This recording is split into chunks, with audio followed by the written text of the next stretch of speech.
और बांग्ला में हम जब इंडिया का मीटिंग करते हैं, इंडिया नाम हमने दिया, लेकिन मेरे का दुख का बात है ये कहने का, हम जब मीटिंग में जाते हैं हम देखते हैं सीपीएम मीटिंग को कंट्रोल करते हैं, जिसको साथ 34 साल हमारा जिंदगी में लड़ाई किया हमने, हम उसको कोई एडवाइस नहीं मानेंगे।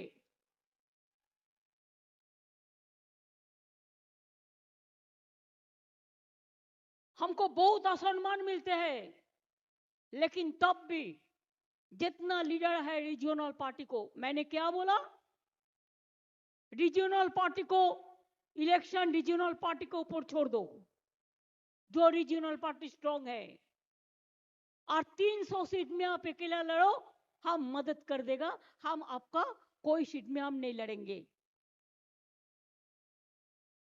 वो लोग क्या कहते हैं, हमको जो मर्जी हो हम करेंगे। एक बात याद रखना, बीजेपी को मदद मत करो। बीजेपी का अगर तुम लोग मदद करोगे कोई, तो अल्लाह का कसम आप लोगों को कोई माफी नहीं करेगा, हम तो माफी नहीं करेंगे। हमारे पास हिम्मत है लड़ने के लिए, लेकिन हमको लड़ने नहीं देता है लोग। हमारे पास हिम्मत है, आज तो हम रैली निकाला इसी के लिए, हमने हिम्मत दिखाया। कितना पॉलिटिकल पार्टी है, क्या हिम्मत दिखाया। एक मंदिर विजिट करने से हो गया, तो हम क्या करते हैं, वो जो बोलता है हम भी वो करते हैं। हम तो मंदिर गया, मस्जिद गया, गुरुद्वारा गया, गिरजा गया, मजार गया, हर धर्म को लेके गया, कि हम चाहते हैं हिंदू मुस्लिम सिख ईसाई आपस में रहना भाई भाई।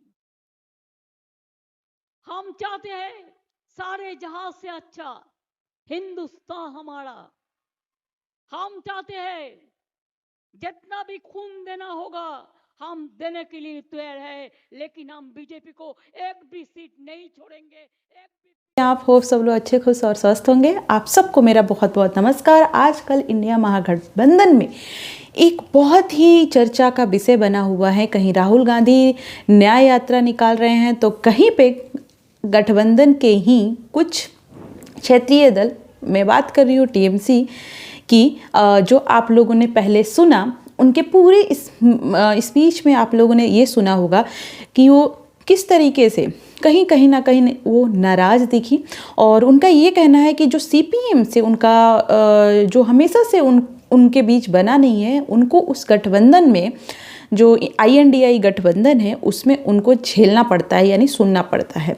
साथ ही ये भी बोला कि क्षेत्रीय पार्टी को, मैंने एक पहले भी वीडियो बनाया था, ये बोला था कि कहीं ना कहीं, और ये उन्होंने भी मेंशन किया कि क्षेत्रीय पार्टी जो है अभी कांग्रेस से सच में स्ट्रांग है, तो उस चीज़ को इग्नोर करना और ये देखना कि हम अपने आप को सुप्रीमो दिखाना कि हम जितना सीट चाहेंगे उतना हमको मिलेगा, तो मुझे लगता है ये कांग्रेस की बहुत बड़ी भूल होगी। और यही हो ही रहा है, जिसकी वजह से क्षेत्रीय पार्टी गठबंधन से नाराज दिखते हुए नजर आ रही हैं।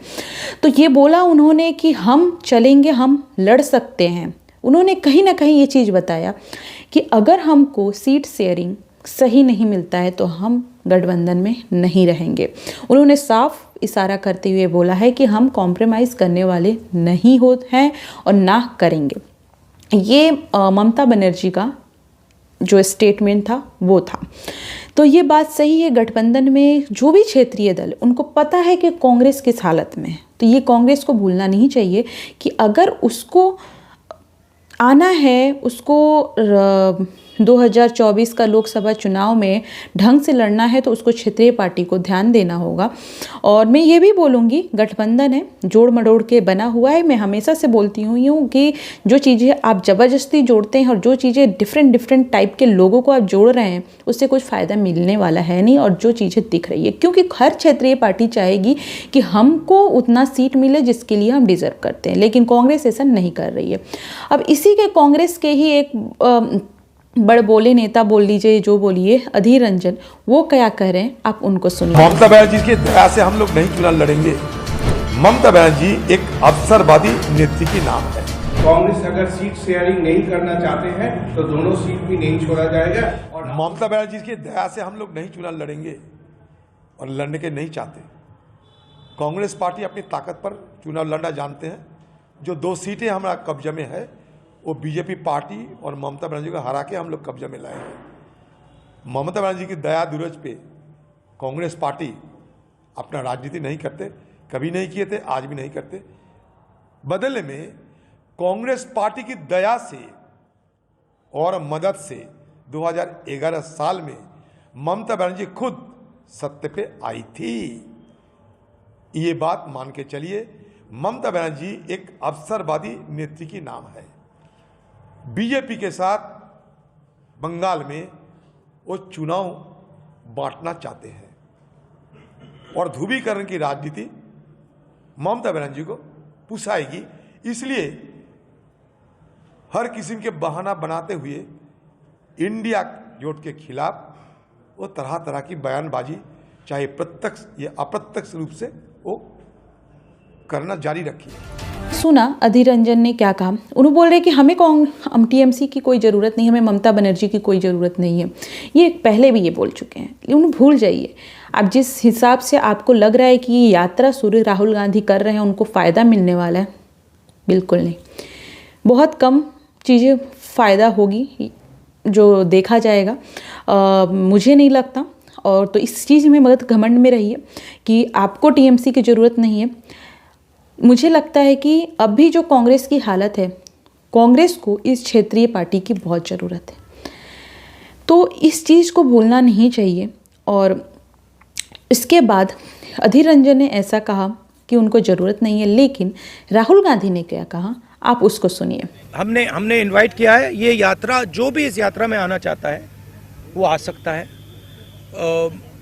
हमारे इंडिया पार्टनर्स तो हम सब ने इनवाइट किए, मैंने इनवाइट किए हैं, कांग्रेस प्रेसिडेंट ने इनवाइट किया। एंड हमें बहुत अच्छा लगेगा अगर हमारे पार्टनर्स हमारे साथ आए। और बिल्कुल मतलब इनविटेशन है, दरवाज़ा खुला है। यहाँ पे आम आदमी पार्टी के लेफ्ट के झंडे दिखाई दिए, सपोर्ट भी कर रहे हैं। आप बंगाल जा रहे हैं तो दीदी ममता दीदी का ये कहना है कि कांग्रेस 300 सीट पे लड़े, बाकी आंचलिक दल को छोड़ दी। पर अधिरता वहाँ पे कुछ और बोल रहे हैं, तो आप क्या कुछ जो हमारा सीट नेगोशिएशन है वो चल रहा है, उसका रिजल्ट आएगा, कंक्लूजन आएगा, उसके बारे में मैं यहाँ कमेंट नहीं करना चाहता हूँ। बट हमारा ममता जी के साथ मेरा पर्सनल और पार्टी का बहुत अच्छा रिश्ता है। हाँ, थोड़ा थोड़ा होता रहता है, कभी कोई उनका कोई बोल देता है, हमारा कोई बोल देता है, this is natural. Rahul Gandhi ने क्या कहा आपने सुना। राहुल गांधी ये कह रहे हैं कि उनका और उनका निजी मामला है, उनके साथ एक अलग रिलेशन है मेरा, और ये चीज़ें होती रहती है। ठीक है, आप मीडिया के सामने जो चीज़ें है बताना बता सकते हैं, लेकिन अंदर की बात चल जो रहा है वो सामने दिख रहा है। और ये 100% है कि 2024 का जो चुनाव है मई में होने वाला है, आते आते जो गठबंधन है, ये जो महागठबंधन है, मुझे नहीं लगता कि एकजुट होकर रह पाएगा। क्योंकि क्षेत्रीय पार्टी अभी जो है अपने क्षेत्र में कभी वो नहीं चाहेगी कि वो सीट में कॉम्प्रोमाइज़ करे।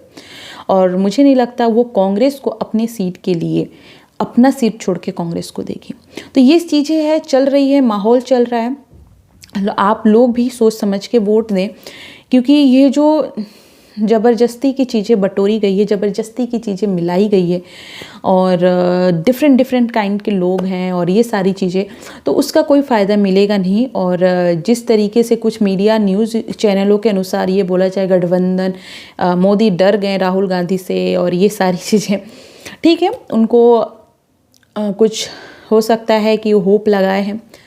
देखिए, मैं ऐसे नहीं बोल रही हूँ कि मैं जिस पार्टी को समर्थन करती हूँ, मैं सीधे बात करती हूँ, मैं कोई रिपोर्टर तो नहीं हूँ, मेरी भी खुद की आइडियोलॉजी है और मुझे वो जो पार्टी पसंद है वो मैं खुल के बोलती हूँ। मुझे नहीं लगता कि अब भी जो सिचुएशन कांग्रेस का चल रहा है वो टक्कर भी दे पाएगी बीजेपी को। तो ये चीज़ें तो बिल्कुल नहीं है, क्योंकि बीजेपी आज जिस पोजीशन में है, जिस तरीके से है, जिस तरीके से मजबूत पकड़ बनाए रखी है, वो उसका मेहनत और वो चीज़ जो ये परिवारवाद को लेकर के कांग्रेस आगे बढ़ रही है सबसे पहले, तो वो उस चीज़, ये सारी चीज़ें जो कांग्रेस में है, परिवारवाद, कैसे झूठ फरेब बोल करके मोहब्बत करते हैं, मोहब्बत की दुकान है, सारी झूठे चीज़ें, मुझे नहीं लगता कांग्रेस को कोई फ़ायदा होगा। और जिस तरीके से अगर उनको मेरा से पूछें तो उनको क्षेत्रीय पार्टी को अगर ये इस तरीके से कहेंगे, इस तरीके से इग्नोर करेंगे, और तो मुझे लगता है कि ज़्यादा दिन नहीं है, 2 या 3 महीने हैं और ये जो गठबंधन है वो टूटता हुआ नजर आएगा। थैंक यू सो मच, मिलते हैं नेक्स्ट वीडियो में। आपका क्या ख्याल है मुझे बिल्कुल बताएं, आप इस पे क्या कहना चाहेंगे। Thank you so much.